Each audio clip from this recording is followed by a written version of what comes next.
Amanatsu is a classic take on a pure love summertime romance with lots of iconic moments. Playing on the beach, going out to see the stars, and celebrating the seasonal festival. But really, all of this is just the beginning to a blissful romance featuring 3 passionately loving girls. Thanks to Shirivune for providing me a review copy for me to check out, and for showing me some of the most adorable, cutest looking chibi CGs. Our story begins with our main character Haruto escaping the city, in the hopes of living a more freeing life away from strict parents and cram school, and he's gonna find out quickly things aren't gonna get dull out here in the countryside. His inopportune meetings with the female cast being one clear sign. Moving to the countryside can be one jarring experience. It's not easy acclimating to the new environment. Tons of offbeaten paths, the rumor mill that is village moms with too much time on their hands, and wild animals popping out of nowhere. Which is exactly why it's up to our friend group to make sure Haruto isn't falling into a ditch or being mauled by bears somewhere. We've got the professor, your passionate 2D otaku maverick, Ko, the famous muscle maniac influencer, and Afro, a rather effeminate individual with one hell of a hairstyle. All of them are wacky in their own ways. They aren't the most original side characters or the most entertaining, but they do keep things lively, and most importantly, providing the romantic backup support. Well-intentioned, but still strange, awkward, and unusual. Amanatsu's comedy is heavy on those reactionary interactions. Characters will sound off on absurd behaviors, to which then the others follow up in appropriate responses. Plenty of sound effects included. Almost too many. If you are a fan of making lovers, you're gonna find this visual novel very familiar vibe-wise, as it's written from the same author. It's a comedy style that's a hit or miss for people. A giant miss, especially if you're coming in here expecting a drama romance. Amanatsu is not the title for that, I can guarantee you. Now, there are touches of that sensitive side, my favorite complimentary feature, and I'll get to that much later, but Amanatsu is dedicated to being a slice-of-life pure love romance with heavy sprinkles of comedy to it. And the heroine that embodies that in a very unexpected way is the one that has to put up with living with him in the first place. Kaza is the daughter of the mother that's taking in Haruto, and while she may be the perfect host, she sure as hell is the one yelling at him the most. You can only imagine the typical rom-com shenanigans that arise from a boy and a girl of the same age living together in the same house. Pair that up with Kazuha's strong-willed and stubborn personality, and you have a very turbulent pairing. And yet, like a complete sucker, I very much enjoyed that change from tough,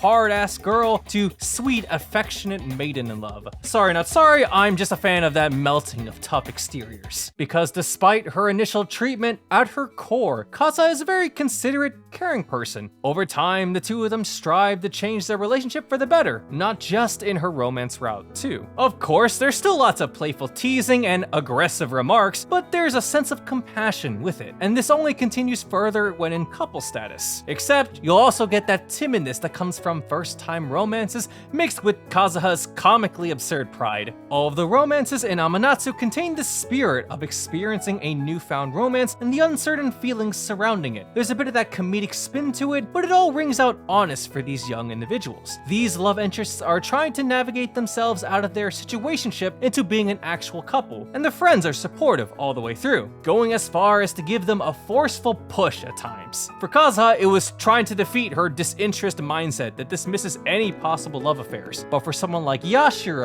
it's the fact that love and romance are just not in her head at all. Yashiro is Haruto's upperclassman, a refined girl with that mature, alluring appeal and cool demeanor, fitting for her role as the town's local shrine priestess. What many don't realize, however, is that underneath that calm, cool, collected attitude is a girl that's a bit of a dreamer with a sprinkle of mischievousness. But the most important part that you need to know is her cheeky jealousness. She really out here asking questions like, would you love me if my body was split in two? Which one would you pick? You know, absurdly outrageous, but love-affirming at its core. Which goes to say, all of the chibi CGs in here are pretty damn cute. Plenty of fun interactions all around, and for Yashiro, showing off her intense feelings about Haruto. I liked her dynamic reversal. In the common route, it was Haruto chasing after her, but in couple status, it's Yashiro who's now intentionally proactive. I don't blame her, considering that we have the heroine who maxed out her wife caretaker stats, and the underclassman who's been affectionately clingy to him since day one. Honestly, she really doesn't have to worry. Yashiro has her moments to shine as a very comfy girlfriend, being bountiful in her love, 18+ patch included. And yet, you can still see traces of her still being concerned with their relationship. This actually happens in all of the girls' routes, them eagerly trying to compensate for their romantic anxieties. So it's up to Haruto to be that dependable boyfriend to reassure them and complement their passionate affections, to which then you are rewarded very nicely in return. Great for those who heavily enjoy those comfy slice-of-life scenarios, but less engaging for those not as fond. What I mean by this is that Amanatsu tends to have this sense of aimlessness when there's no real pressing conflict or driving force moving the story forward. You can sense this after the couple has gotten together. Amanatsu is romantic and cheeky, but I also love those small hints of sensitivity, especially when it comes to our final character, and personally, my favorite one. Kogan is our resident underclassman, an enthusiastic and easygoing girl out here with one playful personality. You don't even have to be in her route to see her flirt around with our main character,